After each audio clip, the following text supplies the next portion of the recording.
No, you didn't. No, I didn't. Hi, I'm Pastor Alex Bryan of First United Methodist Church in Jessup, and this is my wonderful husband, Brian. Today, we want to thank you for joining us for Woman Wednesday. So, we are going to talk about women in the Bible each Wednesday during our social distancing. I invited Brian to join me today. So I'm going to invite you to get a pen and a piece of paper. And if you have some littles watching with you, you can do this together as a joint activity. Or you can do it individually. It's however you want to do it. Okay. So I'm going to give you just a second. They can pause it. Yeah. Oh yeah. You can pause this. Okay. It's not live. It's not. Yeah. It's not live. So feel free to pause us. Go get your pen and paper. Come back. Hit the play button again. I'll get better at this. Some of you might be Friends fans. I'm a huge Friends fan, like the TV show. And one of my favorite things to do is watch all of their Thanksgiving episodes in a row. And in one Thanksgiving episode, I don't know if you remember this one, Chandler has them play a game. And the state game. 50 state game. So they have to be able to write down and name all 50 states in 5 minutes. Is that what it is? I don't know. Okay. I know I can't do Don't worry. That's not what we're doing today. That's just where I got the idea for this game. Okay. So I'm going to give you 1 minute. 1 minute. And I'm going to have you write down all of the women's names in the Bible. Actually, hold on. We're going to change that.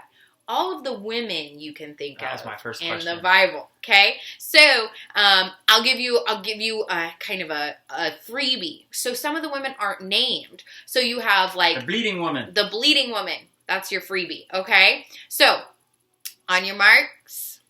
My pen's not working. Okay, hang on. She's trying to rig the game so that she beats me. Here, new pen. I need to test this one before we go. Okay. All right, this one works. Okay, so. We're gonna start. Get ready. I'm gonna give you a minute, okay? And remember, you can work together if you're working as a team. We're gonna work individually because we got some competitiveness in our relationship. So, all right, ready? 3, 2, 1, go.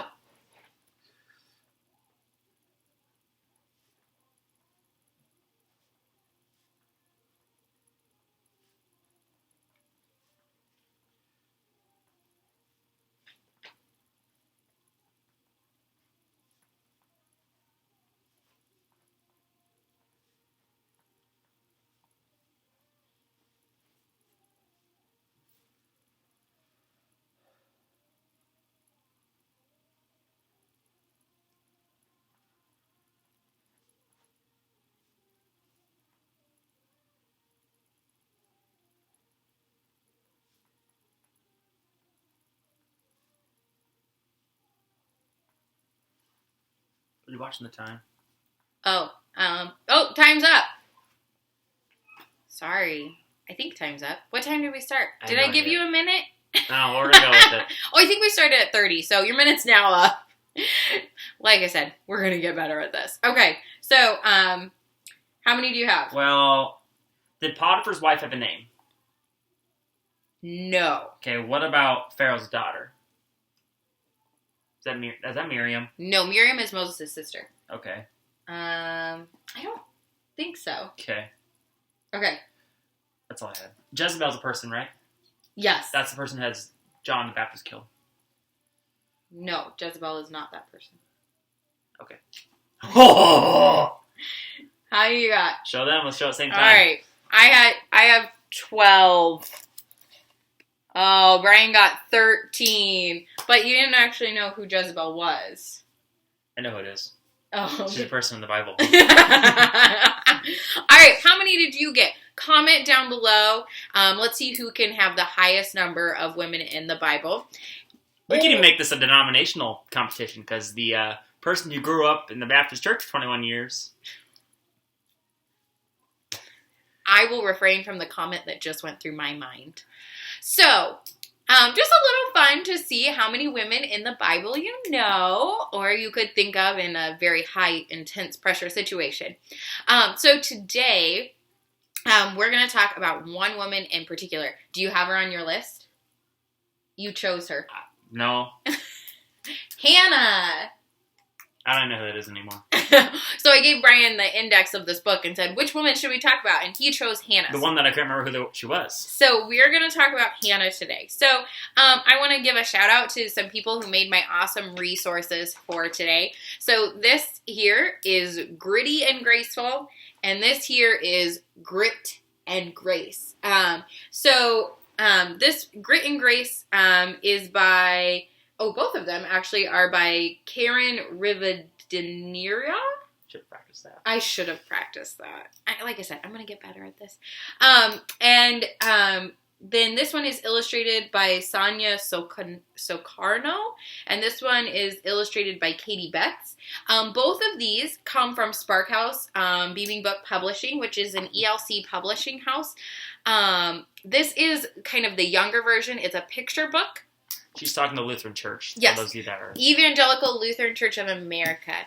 ELCA. Yeah, so this is a picture book. So it has some wonderful illustrations, and then it has a very short story of that woman, and also a scripture verse that is pulled from that story. So this is meant for some of your younger kids. And then this one is meant for a little bit older age group. So it actually is more chapter book-ish. So each chapter is about a different woman in the Bible. And I love this one in particular because not only does it give you the chapter of where you can read the full story, so get the full story in 1 Samuel it says here, but it also gives you some just fun, fast facts. And it gives you kind of a little bit of a background information of when did they live, what's happening in the story. And then at the very end, after you finish reading the chapter, it gives you some think about it questions, some afterwards thought processing questions. And then it also gives you a prayer prompt at the bottom. And it has some women in it who maybe you don't even know about, or maybe aren't even named. So it has like the Samaritan woman, not named. And then at the very end, it also has a chapter on what they call one-hit wonders, which sounds really bad, but it's actually, I love. It's kind of the women who are just mentioned once and kind of get overlooked. And so they're the one-line women that you get to learn about. Lydia, Phoebe, Priscilla, and kind of just, Paul just kind of mentioned them off to the side a little bit. So we're going to talk about Hannah today. So I am going to read chapter 7 to you from Grit and Grace. And each chapter in this book is written as that woman. So this story is written as Hannah. So I want you to imagine that I am Hannah reading this. Close your eyes and just imagine this is Hannah. It's like her journal, right? Yes. So this is actually here. It's her prayer log. So each different section in this is a prayer she's offered at a different point. She might have offered at a different point in time throughout her story, found in 1 Samuel chapters 1 and 2. Dear God, I'm not sure how much more of this I can take. Do you hear the way Peninnah makes fun of me for not having any children? She is so cruel. My husband says she does it only because she knows he loves me the best. Because I, and not her, am his favorite. He wonders why being his favorite isn't enough for me. He says his love is better than that of 10 sons. But it's not true. Without a son, I am nothing. God, you know that I would do anything for a child of my own. I'd give everything for a son to carry on our family name. In fact, Lord Most High, if you give me a son, a boy, I will dedicate him to you. He will never drink or smoke or cut his hair, but will be your servant always. Praise to you, Hannah. Dear God, I was mad when Eli the priest accused me of being drunk in the temple. How dare he accuse me of that when I was pouring out my soul to you? I can't help that my words slurred as I cried. Of course, I told him as much, and Eli apologized, as he should. And I wonder if his words didn't stir something in you, God. I've prayed for a son for so long, but only now that Eli blessed me, asking that you, God, might grant my petition? Do I dare hope that the stirring I feel in my womb, that the sickness I feel every morning is actually a child? May it be, Lord, may it be. Praise to you, Hannah. Dear God, hallelujah, hallelujah. I'm pregnant. You heard my cries. Thanks be to God. Praise to you, Hannah. Dear God, my boy, my son, my beautiful Samuel. We named my boy this because I have asked him of the Lord. He is yours, God, more than he is mine. May he live a life worthy of you, O God. May my Samuel rise to do mighty things. Thank you, thank you, thank you. Praise to you, Hannah. Dear God, Samuel is getting so big, but thankfully not too big to still need his mother when he cries out in the night or when he scrapes his knees. And I confess I'm glad. I promised his life would be dedicated to you, and I will bring him to the temple when he's old enough to be away from me. But when on earth is that? How will I know? Lord, help me. Some days I regret the promise I made. Every day I wish you'd release me from it. But never, not for one day, do I regret my boy Samuel. And never, not for one day, will I stop praying for him. God, help me. Praise to you, Hannah. Dear God, today is the day I have both dreaded and prayed for. Today we are bringing a 3-year-old bull and our boy to the temple to offer to you. The bull will be a sacrifice. Our boy will be a servant. I worry so much about leaving Samuel at the temple with Eli that sometimes I wonder if the bull isn't the lucky one here. Certainly leaving Samuel behind will feel like death to me. God, you lent me Samuel for these years.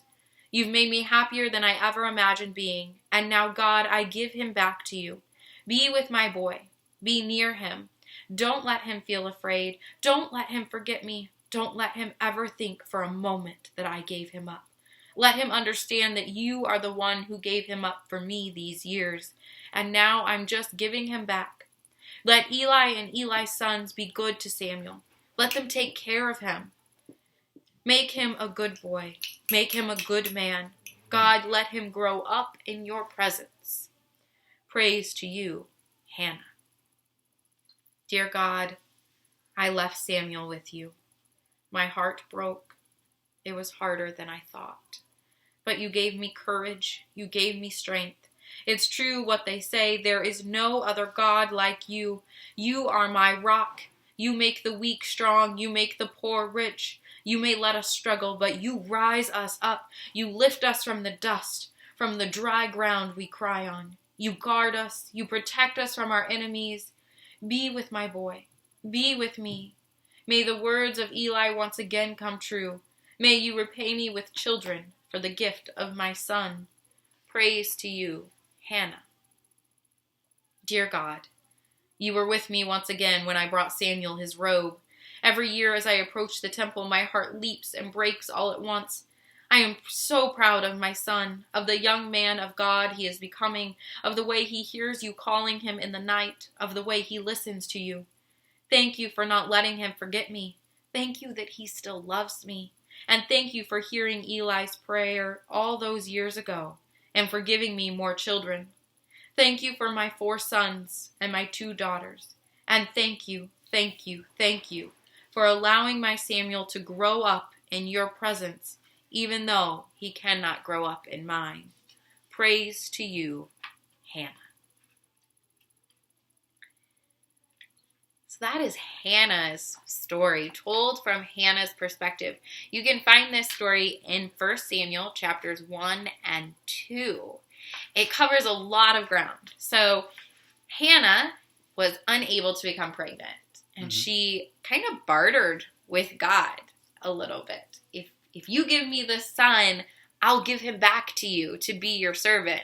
We don't often recommend this as a way of prayer. Yeah, it's like a quid quo pro. Yeah. Oh! Sensitive subject. Oh, okay. Impeachment. Oh, I don't know. Ignore him. We're going to delete that part out of this video. We don't often recommend that as a form of prayer. Why do you think Hannah's prayer was special or different? That God would answer that prayer? I know it's honest. It's extremely honest. Yeah, and to come from a place of pain, of deep, deep pain, for sure.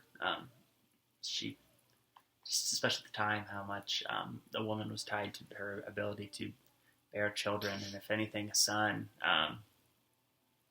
That's what I think. Deep honesty and deep pain and sincerity. I think she was very sincere about her promise. Obviously, she was, because she sent her son off to the temple. I don't remember what age they said, but that you felt she would actually carry out. Yeah. This promise. Yeah, it's not just a. Yeah, I can't think of the thing, but Yeah, it's not just something said in jest. If you let me catch a fish today, I will never drink a pop again. That's a common thing, I think, that people say, or children say. I swear, if you let us get a puppy, I'll feed and water it, and all the time. Yeah, I think that's true. What about you all? You can always pause the video to discuss these questions amongst yourselves. Or comment your thoughts down below. We love that as well. We'll respond to those comments. So what do you think it was like for Hannah to leave her son at the temple? And what do you think it was like for Samuel? What do you think? Oh, you didn't answer the last question. I didn't answer the last question. I can remember going to college and how terrible it felt for my parents to leave. In fact, I convinced them to stay longer than they were actually planning to, because it was just so awful for them to leave, and I was grown and it was my choice and all of these things. But I don't know. I think he would feel proud that this was his calling in life, that God had chosen him to be God's servant and messenger in the world, God's prophet. But I also think it would be really hard to leave your family and everything you've ever known. Yeah, and I know, I guess my college experience is a little different than that.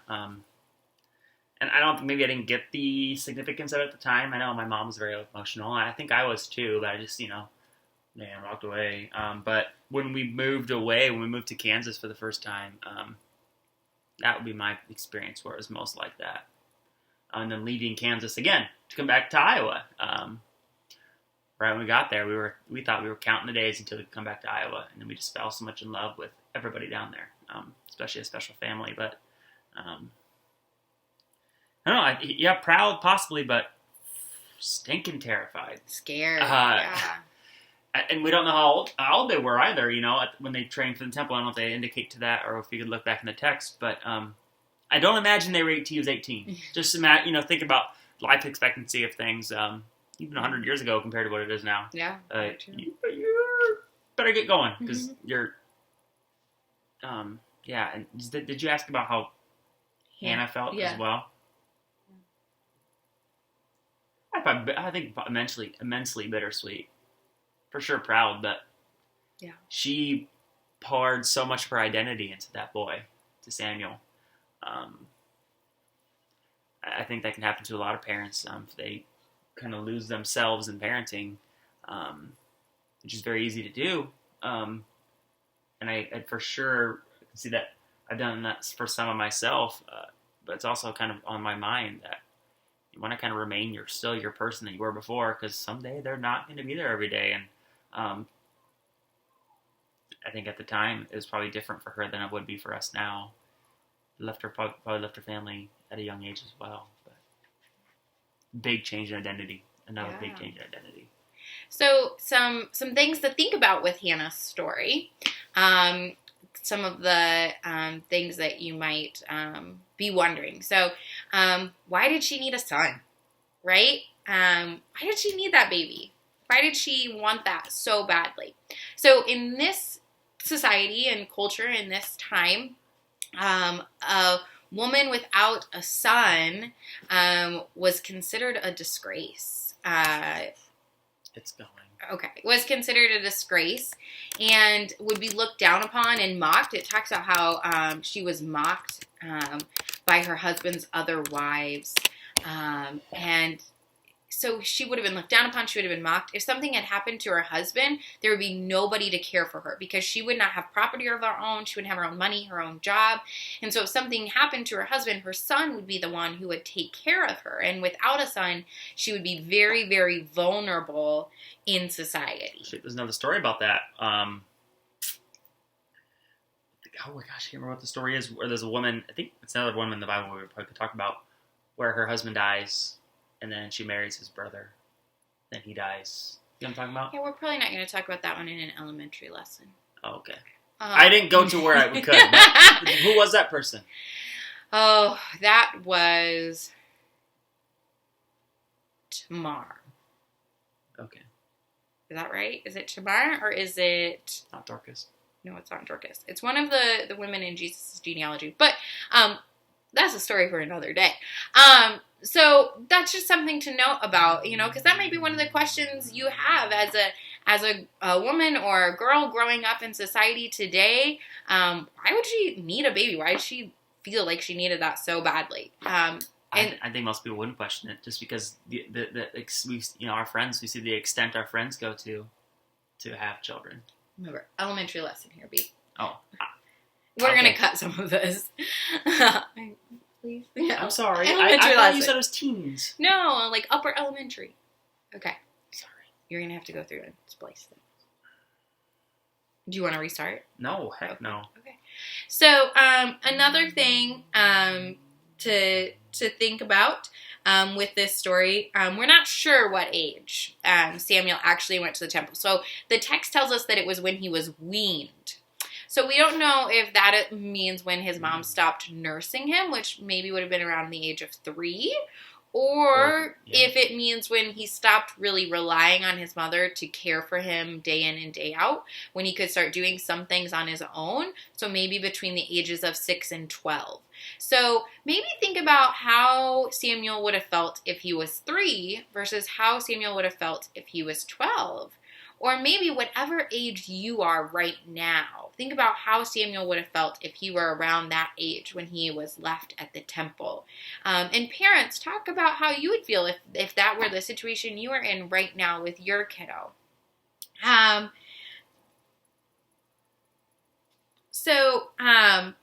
other thing that got brought up was we don't really know necessarily how old Hannah was when she had Samuel, but it's believed that she was maybe in her mid-30s.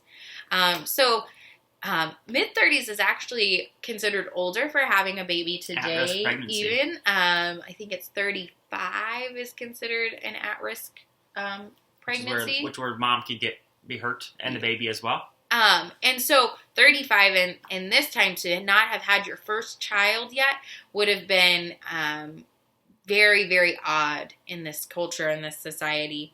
So because she was unable to have children for 19 years is how long she tried and prayed for a child. That's a really long time. She was 35. You said? So that makes mid-30s. She was 16 then when she got married. Probably a teenager when she got married, yeah. Given the context, I mean, yeah. So what questions do you have about Hannah? What would you like to know about Hannah? Comment down below. Take some time to read 1 Samuel chapters 1 and 2 to find the full story of Hannah there. And then I'm just going to share with you our prayer prompt that we were given. Hannah kept a promise that required her to make a huge sacrifice. Ask God to help you be a person who keeps promises and lives up to what God asks of you, even when it's hard. So, thanks for joining us for Woman Wednesday and learning about Hannah. Let us know what other women in the Bible you'd like to talk about on these Wednesdays, or what other activities you might want to do. And let us know how many women you got in a minute in the Bible. Yeah, well, and by the way, we actually tied because she didn't do the bleeding woman. Oh, no, I didn't do the bleeding woman. But she did write 3 Marys. There are lots of Marys in the Bible. They're all labeled. I have Mary Magdalene, Mary the mother of Jesus, and Mary sister of Martha. I think I wrote Martha. You have 2 Marys on your list. Yeah, but you have 3. Oh, and I grimaced because the cat jumped out of my lap and clawed me. I had to say that. It wasn't because of Alex's the thing she was saying or praying. This time. All right, so see how many women in the Bible you can get in a minute. Stay safe and remember, 3 feet. 3 feet, that's right.